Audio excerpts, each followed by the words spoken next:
Hello दोस्तों, स्वागत करता हूँ आप सभी का आज की एक और नई और वेस्ट क्वेश्चंस की क्लास में। तो कैसे हैं आप सभी दोस्त? एक बार थम्स अप करके बता दीजिए सब दोस्त बढ़िया आज की क्लास के लिए रेडी हैं सब। तो आज की क्लास जो है मेरे भाइयों, ये रैपिड क्लास रहेगी, ठीक है। रैपिड रिवीजन टाइप क्लास रहेगी। इसमें हम जल्दी से जो है क्वेश्चंस को देखते हुए आगे आगे बढ़ते जाएंगे। क्लियर है सभी दोस्तों को? और कमेंट बॉक्स में सभी दोस्त जो है वो आंसर्स अपने देते जाएं।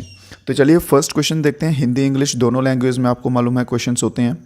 तो पहला क्वेश्चन देखते हैं कि कौन सी लैंग्वेज जो है वो 8th शेड्यूल में वो कॉन्स्टिट्यूशन में जोड़ी नहीं गई थी। नॉट है, जो नॉट लिखा गया है, ठीक है। तो 8th शेड्यूल, अगर लैंग्वेजेस के रिलेटेड बात की जाए तो 8th schedule of Indian constitution जो है ये मेंशन किया जाता है, जिसमें लैंग्वेजेस जो हैं वो ऐड की गई थी। और इसमें इंग्लिश लैंग्वेज जो है ये बिल्कुल हमारा सही आंसर रहेगा। इंग्लिश लैंग्वेज ऐड इसमें नहीं की गई थी, क्योंकि 8th शेड्यूल में क्या किया गया था, सिर्फ और सिर्फ नेटिव लैंग्वेजेस, मान लीजिए जैसे जम्मू की कोई लैंग्वेज है, पंजाब की कोई लैंग्वेज है, असम की कोई लैंग्वेज है, तो इनकी नेटिव्स लैंग्वेज जो होती हैं वो सब वहाँ पे ऐड की गई थी। तो आज की क्लास में है इसी तरह से हम थोड़ा जल्दी जल्दी क्वेश्चंस को करते हुए चलेंगे, ज़्यादा एक्सप्लेनेशन जो है वो नहीं करेंगे। रिवीजन रहेगी आपकी, एक क्विक रिवीजन, ठीक है।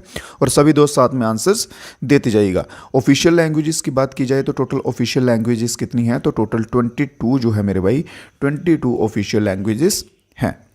बढ़ते हैं अपने नेक्स्ट क्वेश्चन की ओर। अगला क्वेश्चन कहता है कि कौन सा इनमें से विटामिन है जो कि एंटीऑक्सीडेंट की तरह बिहेव करता है। एंटीऑक्सीडेंट की तरह बिहेव करता है। एंटीऑक्सीडेंट होता क्या कि ये एक सब्सटेंस होता है जो कि आप कह सकते हैं सेल को प्रोटेक्शन देता है। किससे? सेल को किससे प्रोटेक्शन देता है?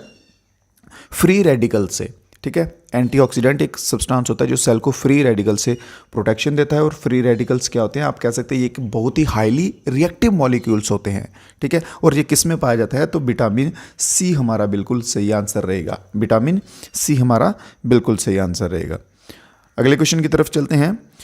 इस बार जैसे कि आप सभी को मालूम है 2024 में ब्रिक्स की जो चेयरमैनशिप है वो किसके अंडर है, वो है रशिया के अंडर। और रशिया का लीडर कौन है इस टाइम टॉप पे बैठा हुआ, तो व्लादिमीर पुतिन। व्लादिमीर पुतिन जो है वहाँ का प्रेसिडेंट है। तो उन्होंने कहा कि भाई व्लादिमीर पुतिन जो है इसने इस बार ब्रिक्स के जो सम्मेलन हुआ उसमें किस चीज़ पे जो है वो फोकस किया है मेनली। तो इसमें व्लादिमीर पुतिन जो है रशिया के प्रेसिडेंट, इन्होंने फोकस किया है एडवांस करना ग्लोबल डेवलपमेंट को और सिक्योरिटी को। सिक्योरिटी पे तो डेफिनेट सी बात है वो करेंगे, क्योंकि यूक्रेन के साथ उनका जो है वो पंगा चल रहा है। इसमें पहले 5 जो मेंबर जुड़े हुए हैं ब्रिक्स में वो कौन कौन से हैं? बी से आप लिख सकते हैं ब्राज़ील, आर से रशिया, आई से इंडिया, सी से चाइना और एस से साउथ अफ्रीका। ये इसके 5 पहले मेंबर्स हैं। क्लियर है? तो बढ़ते हैं अपने नेक्स्ट क्वेश्चन की ओर। किसी क्वेश्चन में कोई डाउट रह जाए आपको, अगर कोई क्वेश्चन समझ ना आए तो आप कमेंट बॉक्स में बता दीजिएगा, वहाँ पे आपको आंसर्स जो है वो मिल जाएगा। तो नेक्स्ट क्वेश्चन है, कौन सी स्कीम है भाई जिसका नाम रीनेम्ड किया गया, दोबारा से नामकरण किया गया, ठीक है, as a rural national rural livelihood mission रखा गया उसका नाम। तो इस स्कीम का जो है वो पहले नाम क्या था? किस योजना का नाम बदलकर राष्ट्रीय ग्रामीण आजीविका मिशन रखा गया है? क्लियर? क्वेश्चन समझ आ गया? जल्दी से। सर्वजंती ग्रामीण स्वराज योजना, स्वरनजंती ग्रामीण स्वरोजगार योजना। स्वरोजगार योजना जो है ऑप्शन नंबर सी हमारा बिल्कुल सही हो जाएगा, जिसका कि रीनेम करके रखा गया था। नेक्स्ट क्वेश्चन देखते हैं आज की क्लास का। Who is the writer of the novel the white tiger? White tiger के नॉवल के राइटर कौन है? वाइट टाइगर के साथ एक और लिख लीजिए, इनकी एक और मोस्ट इंपॉर्टेंट है last man in tower. Last man in tower, ठीक है। ये 2 इनकी मोस्ट इंपॉर्टेंट हैं। तो आंसर रहेगा हमारा अरविंद अदिगा। अरविंद अदिगा। अरविंद का स्पेलिंग थोड़ा सा आप इस तरह से लिखिएगा, ARA, है, ठीक है। अरविंद अडिगा है। यहाँ पे ए जो है इस ऑप्शन में ए की कमी है, ठीक है। अरविंद अडिगा जो है ये इसका बिल्कुल सही आंसर रहेगा। नेक्स्ट क्वेश्चन पे चलते हैं। नेक्स्ट क्वेश्चन क्या कहता है, which of the following is a block mountain? Mountains जो हैं वो 4 किस्मों के होते हैं। कितने किस्मों के होते हैं? 4 टाइप्स के होते हैं। एक तो आगे ब्लॉक माउंटेन्स, ठीक है। दूसरे आगे रेसिडुअल माउंटेन। ये आपको फिर किसी नेक्स्ट क्लास में करवाऊंगा। आज की जो है ये रिवीजन क्लास है, तो थोड़ा जल्दी जल्दी हम इसको करते हुए चलेंगे। और तीसरे आगे एक्यूमुलेटेड माउंटेन। और चौथे नंबर पे आगे फोल्ड माउंटेन। फोल्ड होते हैं जो जंग टाइप माउंटेन्स होते हैं, जैसे हिमालयाज़ हैं हमारे। क्लियर। तो यहाँ पे पूछा गया ब्लॉक माउंटेन जो है इनमें से कौन से हैं। ब्लॉक माउंटेन कौन से होते हैं, जो भूकंप वगैरह आता है, जहाँ ज़मीन जो है लैंड मूवमेंट में आती है ना, फटती है तो प्लेट्स ऊपर नीचे होती हैं, तो उसकी वजह से जो बीच में से निकल जाती है ना लैंड, तो उसकी वजह से ब्लॉक माउंटेन्स बनते हैं। तो ऑप्शन नंबर बी यहाँ पे हमारा सही रहेगा। सतपुरा माउंटेन्स जो हैं ये ब्लॉक माउंटेन की कैटेगरी में आते हैं। नेक्स्ट क्वेश्चन देखते हैं हमारा क्या है आज का। विद्युतीय हीटर में तापन तत्व किस धातु का बना होता है। इलेक्ट्रिकल हीटर जो होता है ना, उसमें जो हीटिंग एलिमेंट होता है, जो उसमें कॉइल डली होती है, सिंपल जो उसमें कॉइल डली होती है, जो आप देखते हैं कि रेड रेड हुई होती है, वो किसकी बनी होती है। तो वो कॉइल जो है वो नाइक्रोम की बनी होती है। ठीक है, सिल्वर नहीं आएगा, लेड नहीं आएगा, कॉपर नहीं आएगा, नाइक्रोम जो है ऑप्शन नंबर डी हमारा बिल्कुल सही आंसर रहेगा। क्लियर है यहाँ तक। किसकी बनी होती है कॉइल, नाइक्रोम की बनी होती है। नेक्स्ट क्वेश्चन देखते हैं अपना। The interest below which a bank is not expected to land its customer it is known as. वह ब्याज जिससे कम ब्याज पर बैंक अपने ग्राहकों को ऋण देने की अपेक्षा नहीं करता है, उसे क्या कहा जाता है। बैंक में भी बहुत से टाइप के आपको पता ब्याज होते हैं। इन्होंने पूछा कि उस ब्याज को बताइए जिस पे वो बेस रहता है, उस पे वो ऋण नहीं देता, ठीक है, कर्ज जो है वो नहीं देता, तो उसे हम क्या कहते हैं। तो उसे हम कहते हैं आधार दर। आधार दर या फिर आप कह सकते हैं बेस रेट। बेस रेट पे जो है वो बैंक लोन कभी नहीं देता है। और उसके लिए अगर कोई ज़्यादा रेंट हो जा वैसा कुछ हो, तो आरबीआई के कहने पे, RBI reserve bank of India के कहने पे इसके अप्रूवल पे दे सकता है। क्लियर दोस्तों। तो इसी के साथ सभी दोस्त वीडियो को लाइक वगैरह करते हुए चलिएगा, और जो कुछ भाई हमारे साथ नए जुड़ते हैं डेली, तो वो चैनल को सब्सक्राइब भी कर दीजिएगा। अगले क्वेश्चन की तरफ बढ़ते हैं। नेक्स्ट क्वेश्चन है which of the following treatment is used for removal of biological impurities. जैविक अशुद्धियों को दूर करने के लिए निम्नलिखित में से किसका उपचार जो है वो उपयोग में लाया जाता है। तो स्टेरिलाइजेशन जो है, डिस्टिलाइजेशन आपको पता है, डिस्टिलेशन क्या होता है, इसमें सेपरेट करते हैं किसमें, ये केमिस्ट्री में यूज़ होता है। केमिस्ट्री में कंपाउंड वगैरह एटम्स वगैरह को सेपरेशन के लिए इसका किया जाता है। ठीक है, तो स्टेरिलाइजेशन जो है ये हमारा बिल्कुल सही आंसर रहेगा। बंध्याकरण, तो बंध्याकरण जो है हमारा बिल्कुल सही आंसर रहेगा, जो कि बायोलॉजिकल इम्प्योरिटीज़ को दूर करने में, या आप कह सकते हैं उनको निकालने में हेल्पफुल होता है। बढ़ते हैं अपने आज की क्लास के नेक्स्ट क्वेश्चन के ऊपर। तो पाक स्ट्रेट के ऊपर क्वेश्चन है कि पाक स्ट्रेट जो है वो भारत से किसको अलग करता है। पाक स्ट्रेट है कहाँ मेरे भाइयों, पाक स्ट्रेट है कहाँ, ये जो जिसे हम अटल सेतु कहते हैं ना, ठीक है, ये वाला जो बीच में है, जो श्रीलंका के साथ जुड़ता है, सॉरी अटल सेतु मैं गलत बोल गया, इसको स्किप कीजिए। ये जो श्रीलंका है, ठीक है, इसके बीच का जो ये एरिया है, इसे हम कहते हैं पाक स्ट्रेट। तो पाक स्ट्रेट जो है वो किसको अलग करता है, श्रीलंका को अलग करता है। क्लियर, श्रीलंका को अलग करता है। इसके सिवा 2-3 और पूछे जाते हैं। रेड क्लिफ पूछा जाता है, तो रेड क्लिफ जो है ये पाकिस्तान को अलग करता है। एक पूछा जाता है मैकमोहन पूछा जाता है, तो मैकमोहन जो है ये चाइना को अलग करता है। क्लियर है। चलिए बाकी बढ़ते हैं अपने आज के नेक्स्ट क्वेश्चन की तरफ। अगला क्वेश्चन देखते हैं क्या कहता है भाई। Who is known as the father of blue revolution. Blue revolution के फादर जो है वो किन्हें कहा जाता है। ये चारों के चार नाम इंपॉर्टेंट है भाई, ठीक है, ये चारों के चार नाम जो हैं वो इंपॉर्टेंट बन जाते हैं। चार नहीं, इनको छोड़ दीजिए। चलिए देखिए, सबसे पहले वर्गीस कुरियन है, तो ये किनके कौन सी रेवोल्यूशन के फादर हैं, तो इन्हें कहा जाता है वाइट रेवोल्यूशन के फादर। वाइट रेवोल्यूशन जो कि किसके रिलेटेड थी, मिल्क के रिलेटेड थी। हरीलाल चौधरी जो हैं, हरीलाल चौधरी आएंगे ब्लू के। हरीलाल चौधरी किसके आएंगे, ब्लू के। ब्लू रेवोल्यूशन के फादर माने जाते हैं, और ये किसके रिलेटेड थी, फिश के प्रोडक्शन के रिलेटेड थी। फिर एमएस स्वामीनाथन मोस्ट इंपॉर्टेंट बन जाता है, जो कि आते हैं ग्रीन रेवोल्यूशन के फादर। एमएस स्वामीनाथन जो कि किसके रिलेटेड थी, फूड ग्रेन के रिलेटेड। किसके रिलेटेड, फूड ग्रेन्स के रिलेटेड थी। क्लियर है। फिर इसके सिवा एक और आती है, वो सिल्वर करके आती है, सिल्वर करके, ठीक है। सिल्वर रेवोल्यूशन के फादर कौन थे, तो ये थी इंदिरा गांधी। इंदिरा गांधी जो हैं ये सिल्वर रेवोल्यूशन के फादर थे, इन्हें कहा जाता है, ठीक है। तो ये किसके रिलेटेड थी, ये थी एग प्रोडक्शन के रिलेटेड। अब ऐसा मत बोलिएगा कि सर आप यहाँ कह रहे हैं कि फादर है तो ये तो लेडी है, ये फादर कैसे बन गई। फादर एक आप कह सकते हैं एक टाइटल होता है इसमें, ठीक है, जो भी उसका जिसने उस चीज़ को डिस्कवर किया होता है, जहाँ सामने लाया होता है, उसे फादर का टाइटल दिया जाता है। क्लियर। यहाँ पे जेंडर बेस पे नहीं बात की जाती।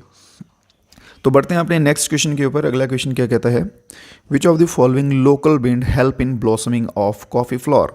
कौन सी लोकल विंड है भाई जो कॉफ़ी के फ्लावर्स को ब्लॉसम करने में मदद करती है। ब्लॉसम होता है खिलना, ठीक है, खिलना टाइप कह सकते हैं, जहाँ आप, हाँ खिलना ही होता है। तो जब कॉफ़ी के जो फ्लावर्स हैं उनको खिलते हैं तो उनमें कौन सी विंड जो है वो वहाँ मदद करती है। अब इसका आप आइडिया कैसे लगा सकते हैं कि कॉफ़ी आपको पता कहाँ होती है, साउथ में होती है, ठीक है। कॉफ़ी कहाँ होती है, साउथ वाली साइड होती है। तो साउथ में क्या चलता है, एक तो मैंगो शॉवर चलता है, मैंगो शॉवर में बच्चे कन्फ्यूज है, बट मैंगो शॉवर छोड़िए, यहाँ पे ब्लॉसम शॉवर भी चलता है, ठीक है। तो ऑप्शन नंबर डी जो है ब्लॉसम शॉवर बिल्कुल हमारा सही हो जाएगा।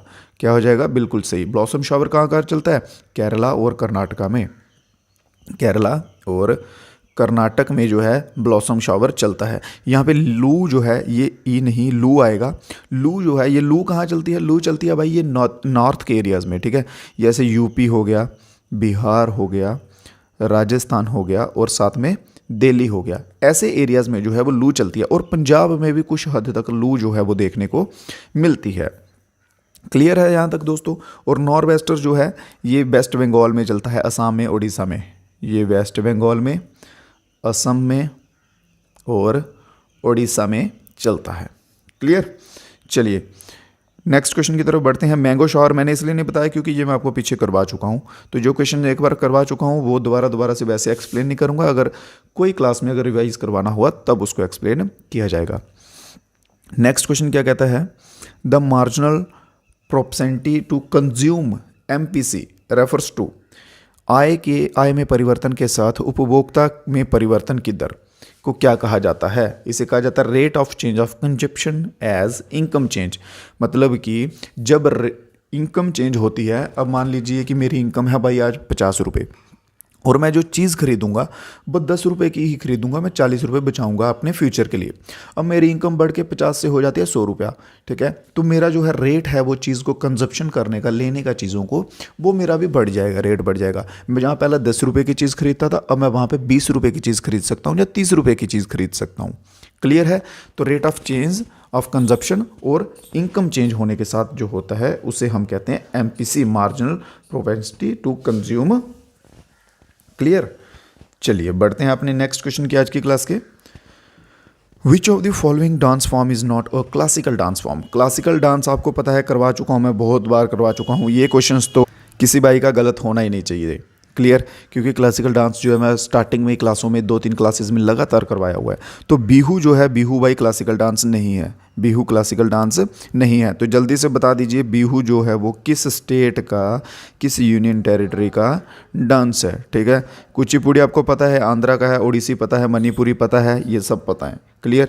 तो बिहू का बता दीजिए भाई, बिहू जो है ये कहाँ का डांस है। ये आपका होमवर्क है, ये आज का क्वेश्चन जो आपको दे दिया मैंने, ये आप सभी दोस्त ईमान से बता दीजिएगा कमेंट बॉक्स में। तो नेक्स्ट क्वेश्चन जो है, who was the first Indian recipient of Ramon Magsaysay award. Ramon Magsaysay award के पहले भारतीय जिन्हें मिला था तो वो थे भावे, ठीक है, विनोबा भावे जो हैं। ऑप्शन नंबर बी जो है बिल्कुल सही आंसर रहेगा। क्लियर है। विनोबा भावे जो है, क्लियर है। तो विनोबा भावे जो हैं ये पहले भारतीय बने थे जिनको रेमन मैगसेसे अवार्ड मिला था। नेक्स्ट क्वेश्चन देखते हैं अपना। नेक्स्ट क्वेश्चन पे क्या कहते हैं, when was the national commission for women establish. Women के लिए नेशनल कमीशन जो है मेरे भाई कब इस्टेब्लिश किया गया था। तो वीमेन के लिए नेशनल कमीशन किया गया था 92 में, 1992 जो है हमारा यहाँ पे बिल्कुल सही आंसर रहेगा। तो इस कमीशन की फर्स्ट हेड जो किया था वो किया गया था जयंती पटनायक के द्वारा। जयंती पटनायक के द्वारा इसको फर्स्ट हेड जो है वो किया गया था। क्लियर। नेक्स्ट क्वेश्चन देखते हैं। नेक्स्ट क्वेश्चन क्या कहता है, where will the joint military exercise desert cyclone 2024 between India and UAE will be held. ठीक है, इंडिया और यूएई के बीच में डेजर्ट साइक्लोन 2024 करके जो एक्सरसाइज हुई है, मिलिट्री एक्सरसाइजेस पे ऑलमोस्ट क्वेश्चन जो है वो पूछ लिए जाते हैं। तो ये जो है ये कहाँ पे हुई थी, राजस्थान बोल ही रहा हूँ, राजस्थान में हुई थी। ठीक है, तो ये कहाँ हुई थी, राजस्थान में हुई थी। ऑप्शन नंबर ए बिल्कुल हमारा सही रहेगा, क्योंकि बच्चे इसमें कंफ्यूज हो सकते हैं। डेजर्ट्स की बात की गई थी, ठीक है, यहाँ तो दुबई में डेजर्ट्स हैं, वहाँ हो सकती है, जहाँ फिर इंडिया में राजस्थान में डेजर्ट है। ठीक है, तो राजस्थान में जो है ये एक्सरसाइज हुई थी। नेक्स्ट क्वेश्चन देखते हैं। ये नेक्स्ट क्वेश्चन रहा और आज की क्लास का लास्ट क्वेश्चन भी बनता है कि कौन सी स्टेट में जो है, भारत के कौन से स्टेट में ड्री फेस्टिवल जो है वो मनाया जाता है। कौन सा फेस्टिवल? ड्री फेस्टिवल जो है वो मनाया जाता है। जल्दी से सभी दोस्त आंसर दीजिए, तब तक मैं कुछ और फेस्टिवल्स के नाम लिख लूँ जो इंपॉर्टेंट होने वाले हैं। बिहू आपसे मैंने पीछे आंसर में पूछा था, अभी कोई बच्चा आंसर तो दिया नहीं है अभी तक, तो मैं ही बता देता हूँ। क्लियर है? हॉर्नबिल नागालैंड में मनाया जाता है। बिहू जो है ये असम में मनाया जाता है। ठीक है। याओसांग है ये मणिपुर में मनाया जाता है। ये तीनों क्लियर हो गए। ठीक है। तो बात की गई है ड्री फेस्टिवल की, तो ड्री फेस्टिवल जो है मेरे भाई ये मनाया जाता है option number C, Arunachal Pradesh में। अरुणाचल प्रदेश में मनाया जाता है कौन सा फेस्टिवल? ड्री फेस्टिवल, जो कि एक एग्रीकल्चर फेस्टिवल है। ऑलमोस्ट जो फेस्टिवल होते हैं ना वो एग्रीकल्चर बेस्ड पे होते हैं। ठीक है। एग्रीकल्चर की कटाई पे या जुताई पे या वैसा कुछ, जहाँ स्टार्टिंग जब करते हैं हम फसल लगाने की तब मनाए जाते हैं, या फिर जब एंड हो जाता है तब जो है उसे मनाया जाता है। ठीक है। इस फेस्टिवल में क्या किया जाता है? कुकुम्बर होता है ना, खीरा, काकड़ी, ठीक है, गेस्ट्स को वो सब जो है वो डिस्ट्रीब्यूट किया जाता है इस फेस्टिवल के दौरान। क्लियर दोस्तों? तो आज की क्लास के क्वेश्चंस इतने ही थे। आज की क्लास थोड़ी जल्दी की है हमने। ठीक है। थोड़ी रिवीजन टाइप कह सकते हैं आप, क्विक रिवीजन की है आज की क्लास में। तो सभी दोस्त जो है अपना रिस्पांस दीजिएगा कि आज की क्लास आपको कैसी लगी है, और जाते जाते वीडियो को लाइक वगैरह करना मत भूलिएगा। तो मिलेंगे कल फिर से नई क्लास में कुछ नए क्वेश्चंस के साथ। तब तक दीजिए इजाज़त मेरे भाइयों। जय हिंद, जय भारत। और साथ में मोस्ट इंपॉर्टेंट व्हाट्सएप ग्रुप पे सभी दोस्त जुड़ जाइएगा, क्योंकि वहाँ पे आपको टाइमली जो है सब अपडेट्स वहाँ पे मिलते रहते हैं। लिंक जो है वो डिस्क्रिप्शन में दिया रहेगा। Thank you so much. Have a good day.